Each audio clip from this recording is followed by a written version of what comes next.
কারাগারে ঠাঁই হলো সচিবালয়ের সামনে বিশৃঙ্খলাকারী ৩৭৫ আনসারের। কারো চক্রান্ত বাস্তবায়ন হবে না, হুঁশিয়ারি উপদেষ্টাদের।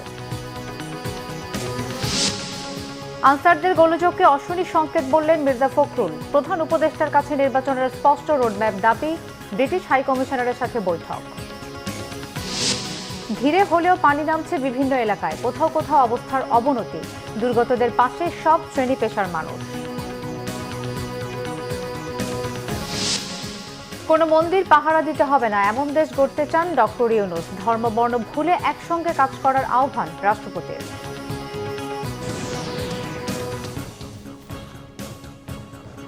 দেখছিলেন ক্রাউন সিমেন্ট সংবাদ শিরোনাম, এবারে বিস্তারিত।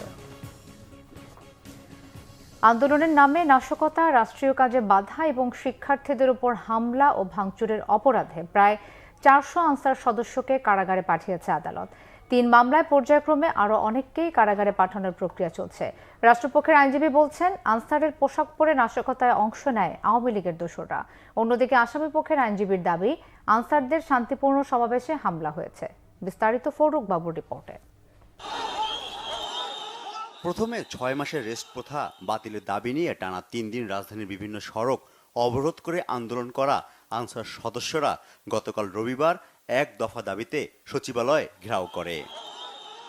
ঠিকাদারদের মাধ্যমে নিয়োগ পাওয়া এই আনসার সদস্যদের প্রথম দাবি মানা হলেও তারা জাতীয়করণের দাবিতে আন্দোলন চালিয়ে যায়। এক পর্যায়ে সচিবালয়ের ভেতরে প্রবেশ করে বিক্ষোভ করে। সেই সাথে বাহিনীটির মহাপরিচালক ও স্বরাষ্ট্র উপদেষ্টাকে অবরোধ করে রাখে সচিবালয়ে। সারাদিন নানা নাটকীয়তার পর আনসার সদস্যরা রাত ৮টার পর শিক্ষার্থীদের সাথে সংঘর্ষে লিপ্ত হন। সংঘর্ষে আহত হন শতাধিক শিক্ষার্থী। আনসার সদস্যরা সচিবালয় এলাকায় ভাঙচুরও চালায়। এরপর ছাত্র জনতার তোপের মুখে পালিয়ে যান আনসার সদস্যরা। তাদের অনেকেই সচিবালয়ে আটকা পড়েন। ইউনিফর্ম পরে বিক্ষোভের অপরাধে পরে সেনাবাহিনী তাদের হেফাজতে নেয়। বিভিন্ন থানায় সোমবার ৪২৬ আনসার সদস্যদের বিরুদ্ধে মামলা হয়। ৩৭৫ জনকে সিএমএম আদালতের গারদখানায় রাখা হয়। তাদের বিরুদ্ধে রিমান্ডের আবেদন না থাকায় এজলাসে হাজির করা হয়নি। এর মধ্যে রয়েছে 2 নারী আনসার সদস্য। রাষ্ট্রপক্ষের আইনজীবী জানান, আনসার সদস্যদের আড়ালে নাশকতার ছক এঁকেছিল আওয়ামী লীগ। যে আনসারদের যে একটি দাবি নিয়ে, জাতীয়করণের দাবি নিয়ে যে একটি সমাবেশ হয়েছিল, মূলত সেই সমাবেশ ছিল তারা বলেছিল তারা শান্তিপূর্ণ সমাবেশ করবে। কিন্তু সেই সমাবেশে দেখা গেল শুধু আনসার ছিল না, সেই সমাবেশে স্বৈরাচার সরকারের দোসরেরা, তাদের বিভিন্ন অঙ্গ সংগঠনের নেতাকর্মীরা সেই আনসারের ড্রেস পরে তারা সেখানে সমবেত হয়। সোমবার সন্ধ্যা পর্যন্ত ৩৭৫ জন আনসার সদস্যকে কারাগারে পাঠানো হয়। এর মধ্যে শাহবাগ থানায় ২০৮ জনের নাম উল্লেখ সহ আসামি করা হয়েছে ২ থেকে ৩ হাজার জনকে। পল্টন থানায় ১১৪ জনের নাম উল্লেখ করে ৩ থেকে ৪ হাজার জনের বিরুদ্ধে মামলা হয়েছে। এছাড়া রমনা থানায় ৯৮ জনের নাম উল্লেখ করে অজ্ঞাত ২ থেকে ৩ হাজার জনের বিরুদ্ধে মামলা করেছে ভুক্তভোগী ব্যক্তিরা ও পুলিশ। ফরুক বাবু, বাংলা ভিশন, ঢাকা। অন্তর্বর্তী সরকারের আইন উপদেষ্টা অধ্যাপক ডক্টর আসিফ নজরুল বলেছেন, যারা রবিবার সচিবালয়ের সামনে আনসারের ছদ্মাবরণে এসেছিল তাদের মূল উদ্দেশ্য ছিল বিশৃঙ্খলা সৃষ্টি করা। প্রচলিত আইনে তাদের বিরুদ্ধে ব্যবস্থা নেওয়া হবে। সোমবার সকালে ঢাকা মেডিকেলে আহতদের দেখতে গিয়ে তিনি কথা বলেন। অপরদিকে যোগাযোগ উপদেষ্টা ফাউজুল কবির খান বলেছেন, ছাত্র জনতার রক্তের বিনিময়ে এই সরকার দায়িত্ব নিয়েছে, কারো পরিকল্পনা বাস্তবায়িত হবে না। আরো জানাচ্ছেন দীপন দেওয়ান। রবিবার দাবি আদায়ে সচিবালয়ে উপদেষ্টাদের অবরুদ্ধ করে রাখে আনসার সদস্যরা। রাত ৯টার দিকে পরিস্থিতি উত্তপ্ত হলে ঘটনাস্থলে যায় শিক্ষার্থীরা। এ সময় শিক্ষার্থীদের ওপর হামলা চালায় আনসার সদস্যরা। এক পর্যায়ে ঢাকা বিশ্ববিদ্যালয় থেকে শিক্ষার্থীরা সচিবালয়ের সামনে গেলে পালিয়ে যায় আনসার সদস্যরা। সমন্বয়ক হাসনাত আবদুল্লাহ সহ আহত অনেককে ভর্তি করা হয় হাসপাতালে। সোমবার সকালে হাসনাত সহ আহতদের দেখতে ঢাকা মেডিকেল কলেজ হাসপাতালে যান অন্তর্বর্তী সরকারের ৩ উপদেষ্টা। এ সময় তাদের চিকিৎসার ব্যাপারে খোঁজ নেন, কথা বলেন ঢাকা মেডিকেলের চিকিৎসকদের সাথেও। পরে গণমাধ্যমকে আইন উপদেষ্টা জানান, ছাত্ররা পরিস্থিতি নিয়ন্ত্রণে এগিয়ে না গেলে সচিবালয়ের অবস্থা আরও ভয়াবহ হতে পারত। তারা এমন একটা অসম্ভব দাবি তুলেছিল, অবাস্তব এবং অসম্ভব দাবি তুলেছিল গণ্ডগোল করার জন্য, এবং আমরা সারা সচিবালয় ঘেরাও করে রেখেছিল। হয়তো আরও অনেকে যোগ দিত, একটা ভয়াবহ পরিস্থিতি হতে পারত। যারা অপশক্তির দোসর আছে, যারা বিভিন্ন ছদ্মাবরণে ছাত্র জনতার বিপ্লবকে নস্যাৎ করতে চায়, তাদের জন্য একটা বার্তা দিয়েছে যে এই দেশের ছাত্র সমাজ জাগ্রত রয়েছে, কোনো ষড়যন্ত্র সফল হবে না। বিভিন্ন ছদ্মাবরণে যারা এটাকে নস্যাৎ করতে চাবে তাদের বিরুদ্ধে আমরা তো প্রচলিত আইনে ব্যবস্থা নিব, প্রচলিত আইনে। এছাড়া ছাত্র সমাজ যারা আছে তারা জাগ্রত আছে। এই ছাত্র সমাজকে পরাজিত করা এবং তাদেরকে বিভ্রান্ত করা যাবে না। যোগাযোগ উপদেষ্টা বলেন, দাবি আদায়ের মৌসুম চলছে দেশে। এখন সবাই দাবি নিয়ে রাস্তায় নেমে পড়েছে। যে নিয়মতান্ত্রিক পন্থায় আসুন, আমরা তো আলাপ করতে রাজি না। আমরা তো এমন তো কোনো সময় হয় নাই যে উপদেষ্টারা কিংবা কেউ কারোর সঙ্গে যোগাযোগ করতে ওনারা ব্যর্থ হয়েছেন, তা তো না। তাদের দাবিগুলো উপস্থাপন করতে ব্যর্থ হয়েছেন কিংবা আলোচনা করতে ব্যর্থ হয়েছেন, এমন তো কেউ বলতেছে না। তো সুতরাং আমরা এটা শুনতে রাজি আছি। ছাত্র জনতা রাজপথে রক্ত দিয়ে এই সরকারকে আনছে। সুতরাং কেউ যদি মনে করে এটা বানে ভেসে আসা সরকার না, তো সুতরাং এটা আমরা যে কোনো জাতীয় এটা জনপ্রত্যাশার সরকার, এবং আমরা সরকার জনপ্রত্যাশাকে মিট করার জন্য যত কঠোর ব্যবস্থা হোক আমরা নেব। আনসারের ছদ্মবেশে তারা জমায়েত হয়েছিল, দাবি আদায়ের উদ্দেশ্য তাদের ছিল না বলেও মন্তব্য করেন উপদেষ্টারা। দীপন দেওয়ান, বাংলা ভিশন, ঢাকা। আনসারের গোলযোগ অশনি সংকেত বললেন বিএনপি মহাসচিব মির্জা ফখরুল ইসলাম আলমগীর। পরাজিত শক্তি দেশের বিজয়কে নস্যাৎ করার চক্রান্ত করছে বলে অভিযোগ করেন তিনি বলেন, অন্তর্বর্তীকালীন সরকারের রোডম্যাপ নিয়ে ধোঁয়াশা কাটেনি।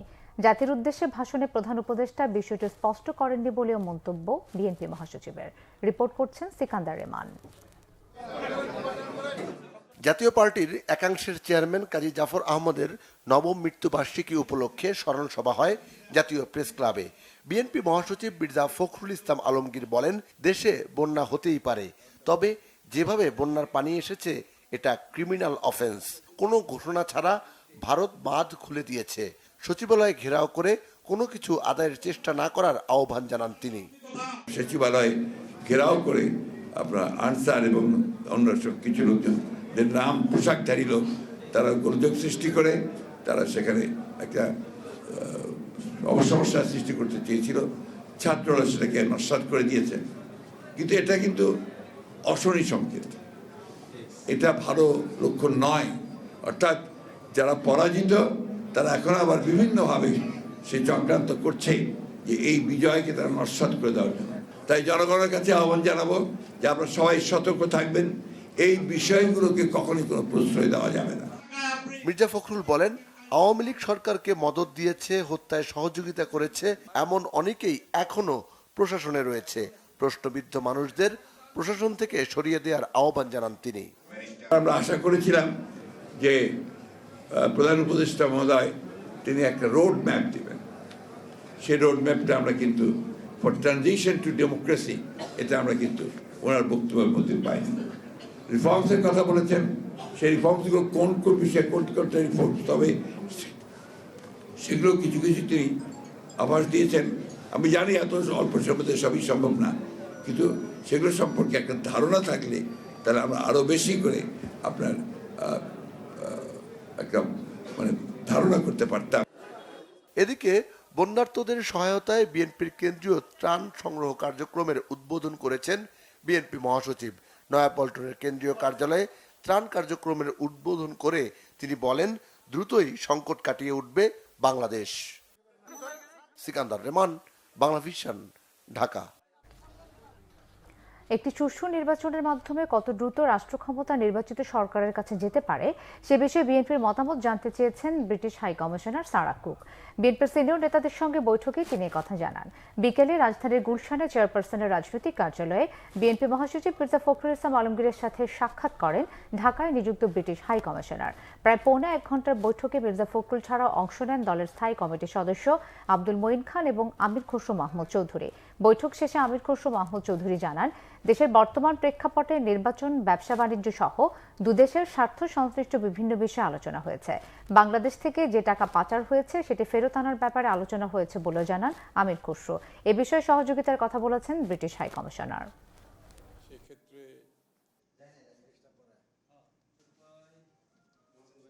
বাংলাদেশে একটি সুষ্ঠু নির্বাচনের মাধ্যমে ক্ষমতা একটি নির্বাচিত সরকারের কাছে যাওয়া এবং একটা জবাবদিহি সরকার বাংলাদেশে আসার ব্যাপারে তারা জানতে চেয়েছে এটা কত তাড়াতাড়ি করা সম্ভব এ বিষয়ে তারা জানতে চেয়েছিল। বিগত দিনে যে ছাত্র আন্দোলনে হতাহতের যে সংখ্যা এবং তার ব্যাপারে সেটার উপর আলোচনা হয়েছে এবং এগুলোর পরিপ্রেক্ষিতে যে বিচারের বিষয়টা সেটাও আলোচনায় আসছে।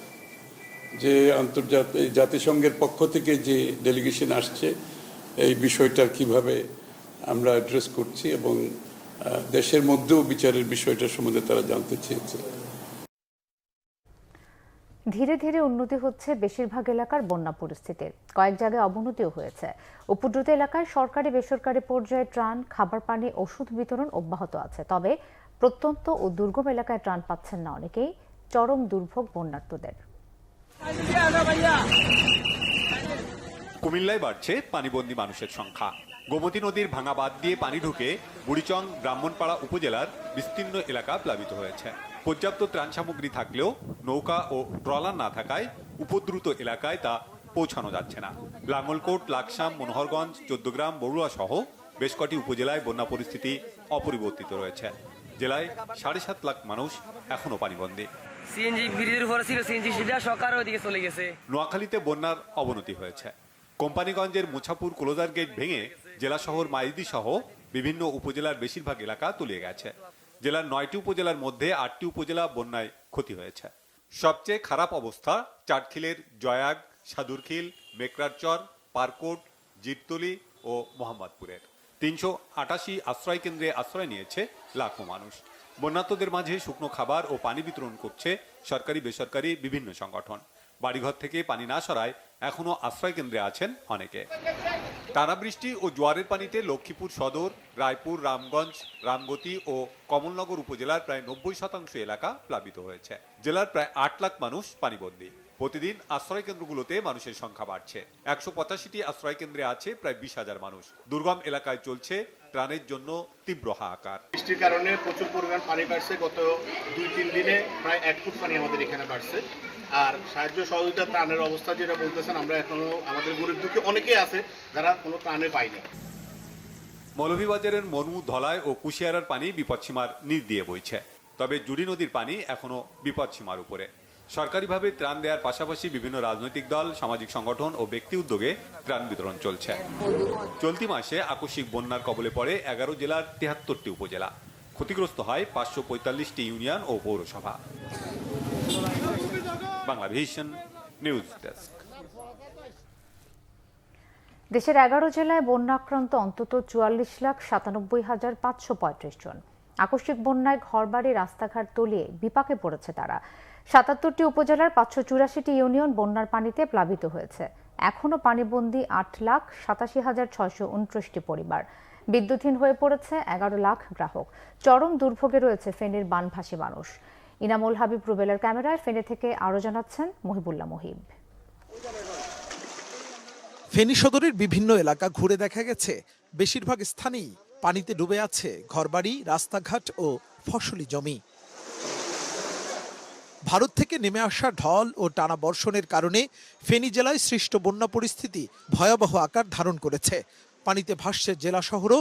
স্থানীয় লোকজন বলছে তারা এমন ভয়াবহ বন্যা আগে কখনো দেখেনি। বিশেষ করে ফেনী শহরে পানি ওঠায় রীতিমতো অবাক তারা। আমি আমার লাইফে আর এরকম বন্যা দেখি নাই। আমি 84 বন্যা দেখছি, কিন্তু এরকম বন্যা আমি আর দেখি নাই।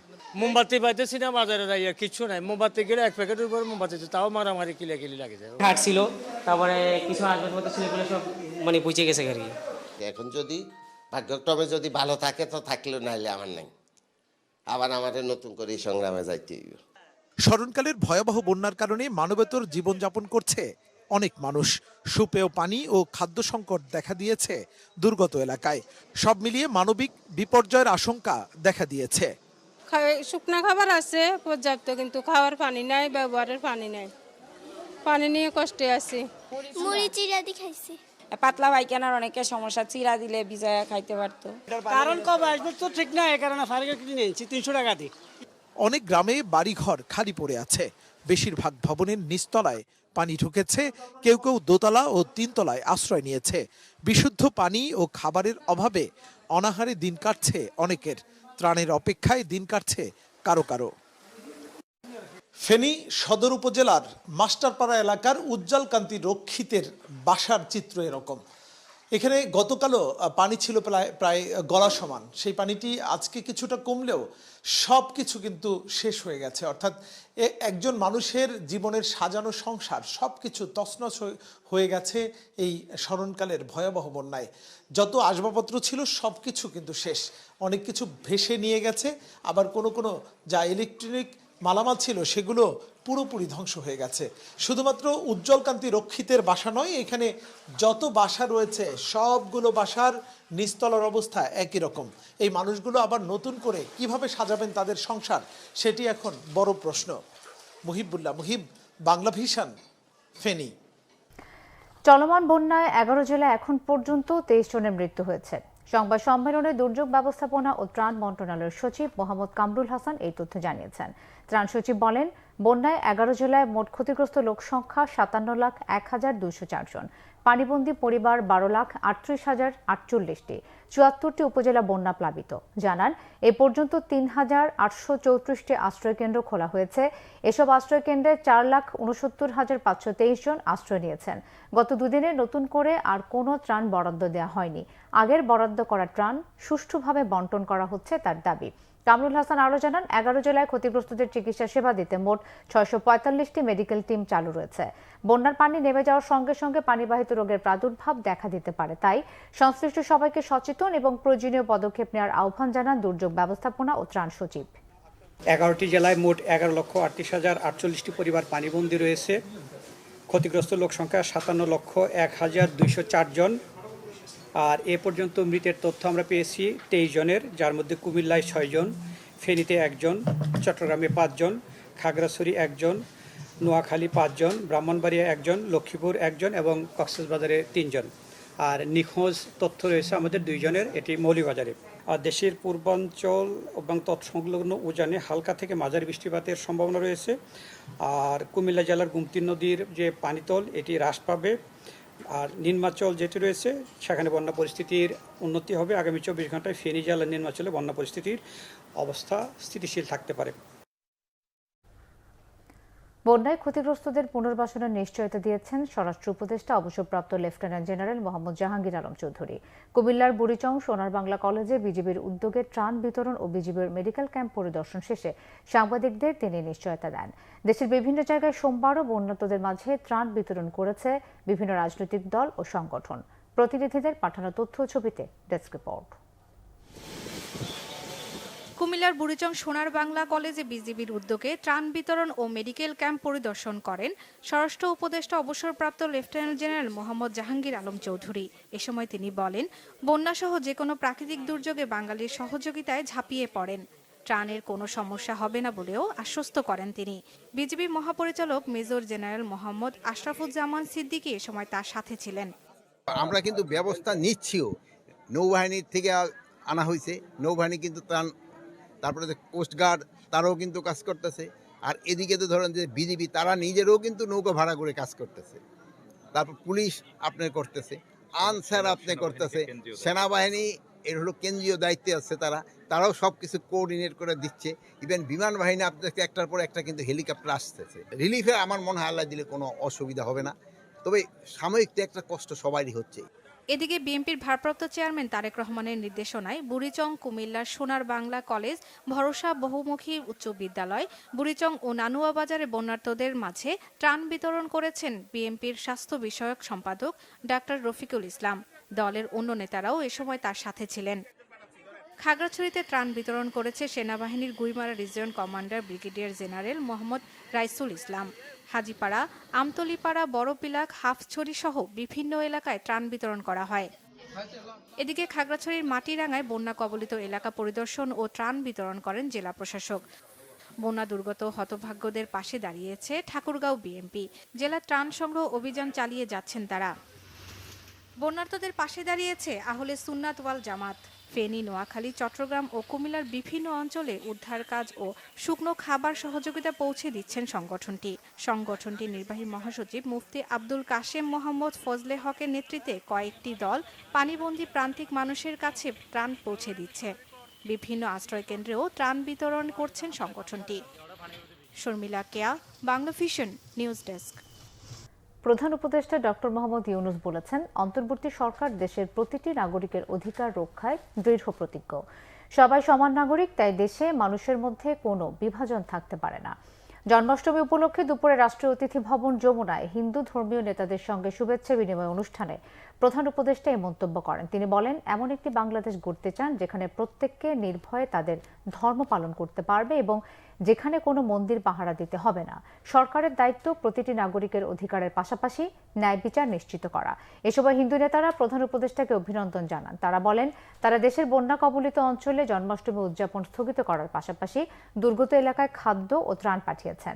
ঢাকেশ্বরী মন্দিরে প্রধান উপদেষ্টার সাম্প্রতিক মন্তব্যের প্রশংসা করে বলেন, এটি দেশে একটি অসাম্প্রদায়িক সমাজ গড়ে তুলতে এবং সমাজে সাম্প্রদায়িক সম্প্রীতি নিশ্চিতে সহায়তা করবে।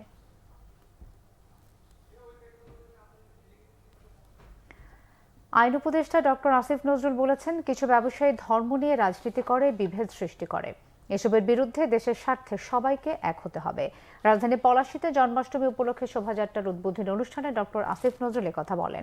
সংখ্যালঘুদের নিরাপত্তাকে অন্তর্বর্তী সরকার সর্বোচ্চ গুরুত্ব দিচ্ছে জানিয়ে তিনি অভিযোগ করেন, গত 15 বছর যতবার মন্দিরে হামলা হয়েছে কখনো সেসবের বিচার হয়নি। তবে অন্তর্বর্তী সরকার এমন ঘটনায় তদন্ত সাপেক্ষে ব্যবস্থা নিচ্ছে। অনুষ্ঠানে ডাক, টেলিযোগাযোগ ও তথ্য উপদেষ্টা নাহিদ ইসলাম বলেন, সংখ্যালঘুদেরকে রাজনৈতিক টুল হিসেবে ব্যবহার করা হয়।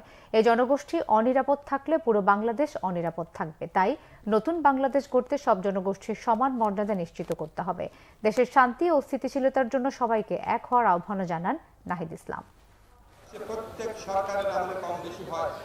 আমার কাছে খুব ভালো লাগে যে আপনারা এই জাতীয় সচেতন হচ্ছেন।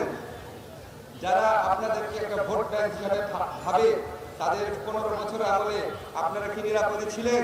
আপনাদের কতগুলো মন্দিরে আক্রমণ হয়েছে, অগ্নিসংযোগ হয়েছে, একটা ঘটনার কি বিচার পেয়েছেন? 15 বছর কি বিচারের জন্য যথেষ্ট সময় ছিল না? আপনাদের কাছে আমার কয়েকটা অনুরোধ চাই।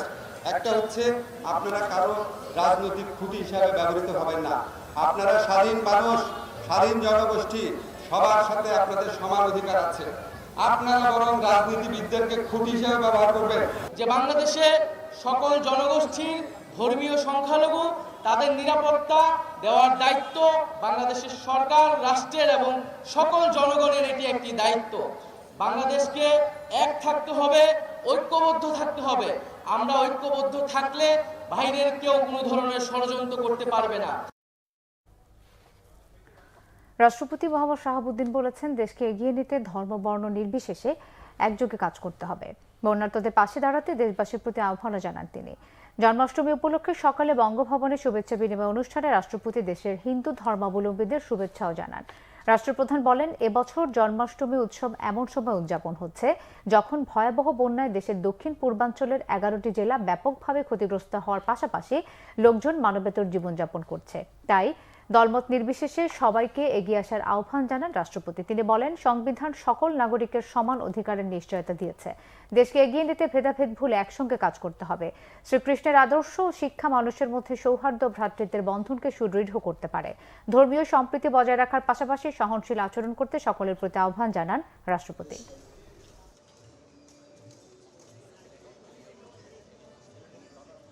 শুভ জন্মাষ্টমী উপলক্ষে আমি দেশের সকল হিন্দু ধর্মাবলম্বীকে জানাই আন্তরিক শুভেচ্ছা ও অভিনন্দন।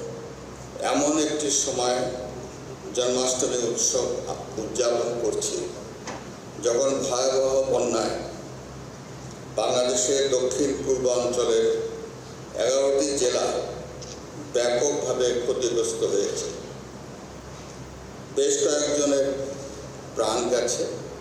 দেশের এই সংকটকালে বানভাসী মানুষের পাশে দাঁড়ানোর জন্য আমি দেশবাসীর প্রতিও উদাত্ত আহ্বান জানাচ্ছি। ব্যাংকিং খাতের সবচেয়ে বড় লুটেরা এস আলম গ্রুপ।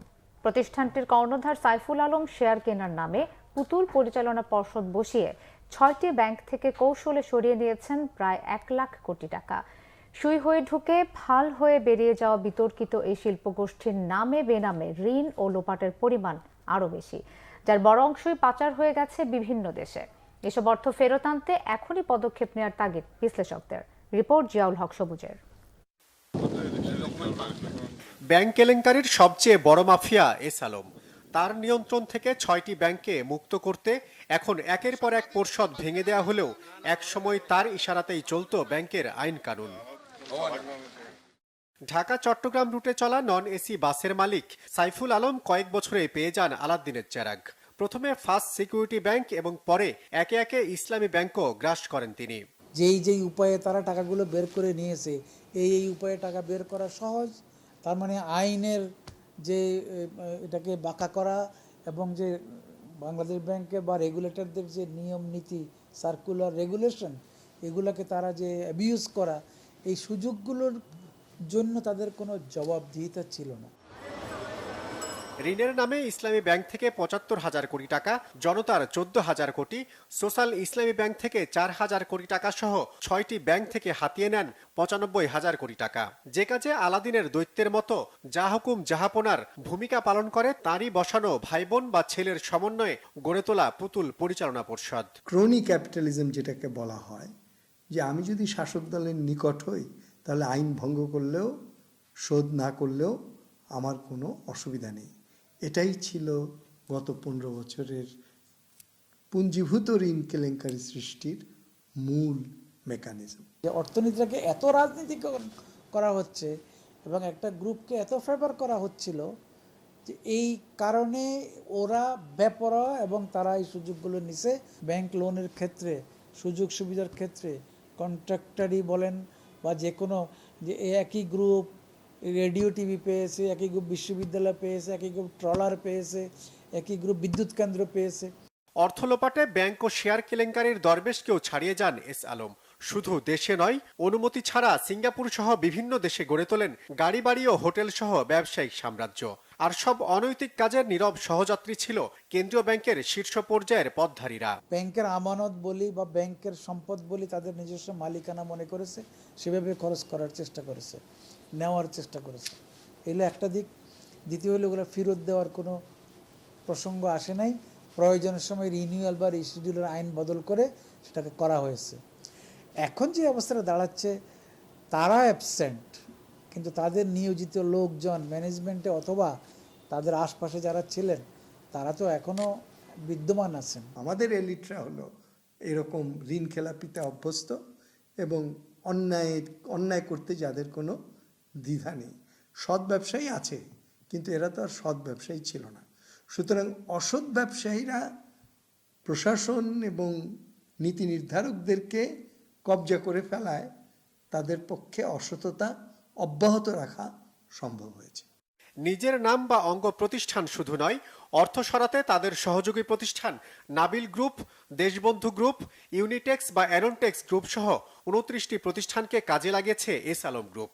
কৌশলে সরিয়ে নেওয়া এত বিপুল অর্থ আদৌ কি কোনোদিন দেশে ফিরবে? বিচারের কাঠগড়ায় দাঁড় করানো যাবে সাইফুল আলমকে? জিয়াউল হক সবুজ, বাংলা ভিশন, ঢাকা।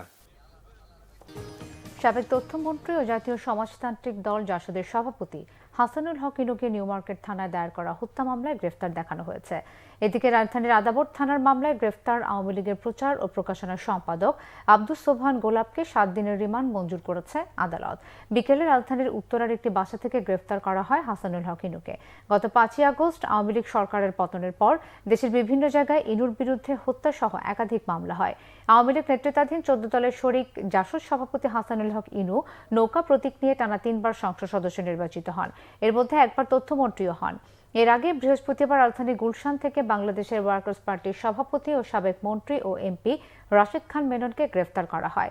এদিকে বৈষম্য বিরোধী ছাত্র আন্দোলনের সময় পোশাক শ্রমিক রুবেলকে হত্যার অভিযোগে রাজধানীর আদাবর থানার মামলায় গ্রেফতার আওয়ামী লীগের প্রচার ও প্রকাশনা সম্পাদক আব্দুস সোবহান গোলাপকে 7 দিনের রিমান্ড মঞ্জুর করেছে আদালত।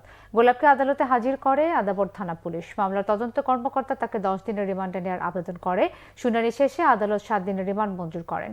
অন্যদিকে সাংবাদিক দম্পতি শাকিল আহমেদ ও ফারজানা রূপাকে ফের 5 দিনের রিমান্ডে নেওয়া হয়েছে। সোমবার ঢাকার মেট্রোপলিটন ম্যাজিস্ট্রেট মোশাররফ হোসেন এই রিমান্ড মঞ্জুর করেন। ছাত্র জনতার গণঅভ্যুত্থানের মাধ্যমে অর্জিত স্বাধীনতা ধরে রাখার প্রত্যয় ব্যক্ত করেছেন জাতীয়তাবাদী মহিলা দলের সভাপতি আফরোজা আব্বাস। জন্মাষ্টমী উপলক্ষে বাসাবো কালী মন্দিরে খাদ্য সামগ্রী বিতরণ অনুষ্ঠানে তিনি এই প্রত্যয় ব্যক্ত করেন। আফরোজা আব্বাস বলেন, নতুন বাংলাদেশ সবার, সব ধর্মের। এখানে সবাই এক পরিবারের মতো, তাই সব ধর্মের মানুষের নিরাপত্তা যেন নিশ্চিত হয় সে ব্যাপারে সতর্ক থাকতে হবে। গত 15 বছরে বিএনপি ও এর বিভিন্ন অঙ্গ ও সহযোগী সংগঠনের নেতাকর্মীদের উপর হামলা মামলার কথা স্মরণ করিয়ে দেন তিনি। বলেন, যারা শক্তি দেখিয়েছে তারাই আজ দেশ ছেড়ে পালিয়েছে, বিএনপিকে পালাতে হয়নি। বলেন, বিএনপির শক্তি, সাহস ও অনুপ্রেরণা ধানের শীষ। বন্যার দুঃসময় বানভাসীদের পাশে থাকার আহ্বান জানান তিনি। আওয়ামী লীগের দুঃশাসনের কথা স্মরণ করিয়ে দিয়ে আর যেন লুটেরা সরকার মাথাচাড়া দিয়ে উঠতে না পারে সতর্ক থাকার আহ্বানও জানান আফরোজা আব্বাস। আমাদের অস্ত্র আছে, সে অস্ত্র কি? ধানের শীষ। যে ধানের শীষে আমাদের অনুপ্রেরণা, আমাদের সহযোগিতা, আমাদের সাহস, আমাদের অনুপ্রেরণা। এই ধানের শীষ নিয়ে আমরা লড়াই করি, কারণ আমরা ধানের শীষ নিয়ে মেরুদণ্ড সোজা করে দাঁড়িয়ে আছি। জয় হয়েছে কাদের? আপনাদের, আমাদের সকলের। অত্যাচারী যারা, নির্যাতিত যারা, তারা কিন্তু পালিয়ে গেছে। তো সুতরাং এই দেশে অত্যাচারী, নির্যাতনের কোনো জায়গা নাই। সেজন্য আমাদের সকলকেই সম্মিলিতভাবে মাঠে থাকতে হবে। আমাদের এই যে ছাত্র সমাজ, যাদের জন্য আমরা এই বিজয় অর্জন করলাম, এই স্বাধীনতা পেলাম, আপনাদের আমাদের সকলের সম্পৃক্ততা ছিল। এই স্বাধীনতা, এই লক্ষ্য আমাদের যে হাজার হাজার ভাই রক্তের বিনিময়ে আমরা যে পেয়েছি, এই স্বাধীনতা যেন আপনারা আমরা সকলে মিলে ধরে রাখতে পারি, সেটাই হবে আমাদের আজকের দিনের অঙ্গীকার। সাকিব ইস্যুতে বিসিবি পরিচালকদের মুখে ভিন্ন সুর।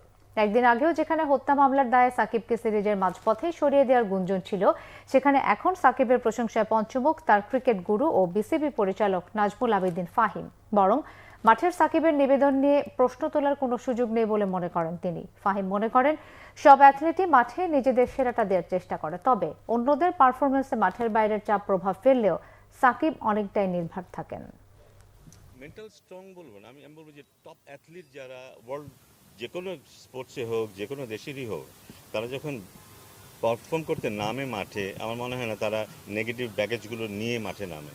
তারা শুধু তাদের খেলার কথাই ভাবে, তারা ওইভাবেই কিন্তু তারা নিজেদেরকে তৈরি করে যেন অন্য কোনো চিন্তা আদৌ না আসতে পারে। তার ক্ষেত্রে বোধ তাই, ওকে যখন বল দেওয়া হয় ওর অন্য কোনো চিন্তাই থাকে না, ও শুধু ব্যাটসম্যানকে নিয়ে চিন্তা করে, ও কোথায় বল করবে, কি হতে পারে, এর বাইরে বোধহয় কোনো চিন্তাও আসে না। অন্য সময় আসতে পারে, কিন্তু যখন বল হাতে পায় এবং বল করতে যায়, আমার মনে হয় না অন্য কোনো চিন্তার মাথায় কাজ করে। এটাই বোধহয় ওকে অন্যদের থেকে আলাদা করে। অন্যদেরকে আমরা দেখেছি, আমাদের প্লেয়ার অনেককে দেখেছি, বিভিন্ন ঘটনা, বিভিন্ন সমালোচনা ওদের ন্যাচারাল খেলাটা খেলতে দেয় না, কিন্তু সাকিবের ক্ষেত্রে বোধহয় সেটা ঠিক না।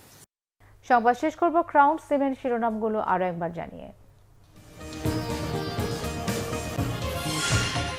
কারাগারে ঠাঁই হলো সচিবালয়ের সামনে বিশৃঙ্খলাকারী 375 আনসারের। কারো চক্রান্ত বাস্তবায়ন হবে না, হুঁশিয়ারি উপদেষ্টাদের।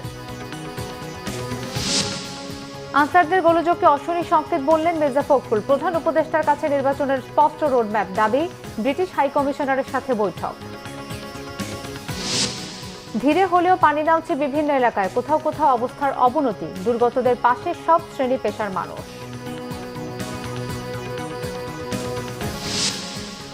কোনো মন্দির পাহারা দিতে হবে না, এমন দেশ গড়তে চান ডক্টর ইউনূস। ধর্ম বর্ণ ভুলে একসঙ্গে কাজ করার আহ্বান রাষ্ট্রপতির। এই ছিল এখনকার মতো। পরের সংবাদটা 10:30। এর আগে 9টায় রয়েছে নিউজ 20। এছাড়া বাংলা ভিশন সংবাদ ও সংবাদ সংশ্লিষ্ট অনুষ্ঠান থেকে ভিজিট করুন www.bvnews24.com ও facebook.com/banglavisionnews এবং সাবস্ক্রাইব করুন youtube.com/banglavisionnews। ধন্যবাদ।